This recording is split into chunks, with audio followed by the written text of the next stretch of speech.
release that he can't get to.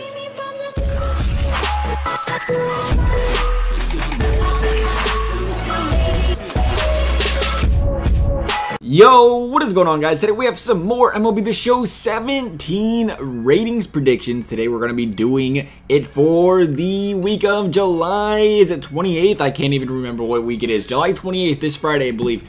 We got a few guys here. It's a little bit more of a boring list. For some reason, I found it boring. There's a couple guys I think could go gold. I threw in there at the end. And there is that one guy, once again, we're going to throw in there that I think could go diamond. Maybe I say it's a little bit more boring because I did throw in a couple bronzies. Sometimes I don't throw them in, especially when they're this low of an overall, like Mike Clevenger. But I didn't think he was this low of an overall when I found him on the list. So he could see a pretty big bump. I'd like to think he could at least. The guy's got 24 innings pitched, 27 Ks, 0.75 ERA, a 0.88 whip in the last month, a 2.73 ERA on the year, matched by a 1.11 whip. Now, I know he doesn't have a lot of innings under his belt, but I'd still like to think doing that in the American League is pretty impressive. He should definitely be a lot higher than a 71 overall. Moving over to the Minnesota Twins, we have another really low overall, two of them this time. Eddie Rosario, 361, 2 home runs, 11 RBIs in the last month, a 296 batting average on the year with 11 home runs this season. Pretty solid numbers for a guy that's only a 72 overall with only 50s on the power. I think maybe you could argue 50s are alright for 11 home runs. Maybe a little bit higher, but definitely higher than a 66 and 71 for a guy batting 300 on the year. So we'll see what happens there with Eddie Rosario. He didn't make the list, but you guys are going to laugh at me for this. Something I probably shouldn't just tell people, but I want to do it anyway. I just found out, like, today that JD Martinez got traded from the Red Wings.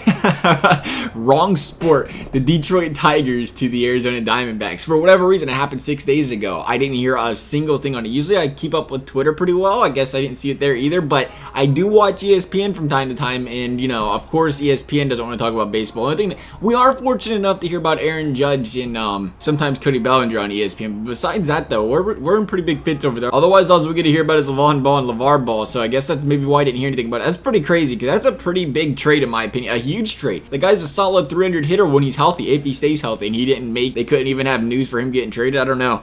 Maybe I missed it, but it definitely wasn't top storylines for him, and I think that's a pretty big storyline in my opinion. Like I said, how I missed it's kind of embarrassing.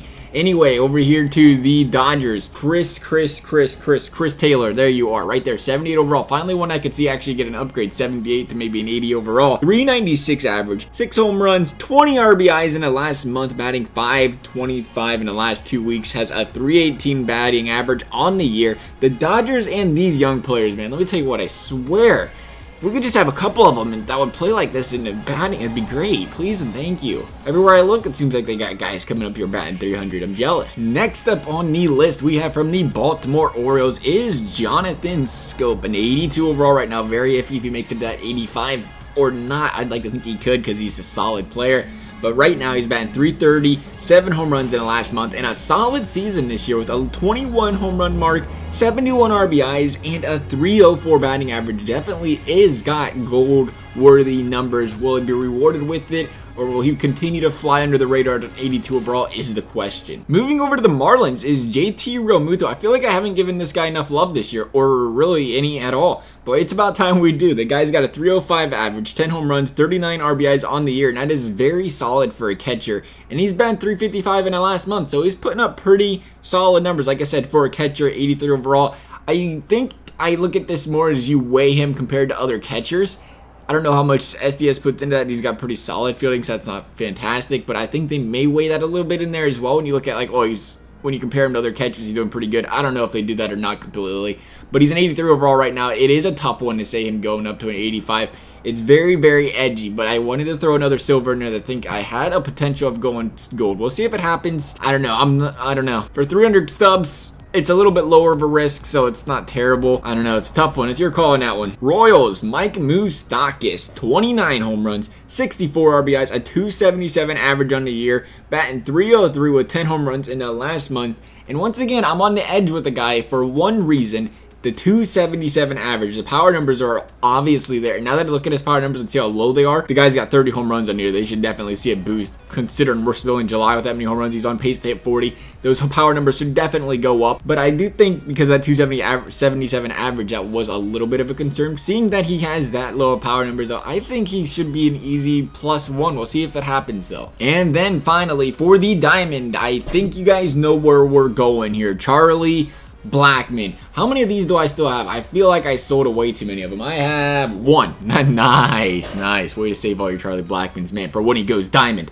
Anyway, 24 home runs, 69 RBIs, 328 batting average on the year, and he's batting 429 over the last 2 weeks. I think he's got like 8 home runs in the last month as well, so he's not cooling off any. The guy's gonna go diamond whether SDS likes it or not at some point in time. Is it gonna happen this week? I don't know. I'd like to think it's about time. It's been what, about a month? Has it been a month since his last upgrade? It's about time he should have never been silver. We go over this every week, but it's about time this guy sees an upgrade to a diamond. I think we'll see if it happens this week. But that is the conclusion of my predictions for this week. Didn't run into any guys I thought could get downgraded. I tried to find some, didn't see too many of them. I was, worrisome about Robinson Cano for a bit, but it doesn't seem like he's batting atrociously bad. Manny Machado, same story. He's in the 260s, 270s in the last month now. So I don't know about those two guys for sure. I'm still iffy about them, but I'm definitely not going to say I think they're going to get downgraded yet. Other than that, though, guys, I hope you enjoyed the video. Thanks for watching, and we'll see you next time.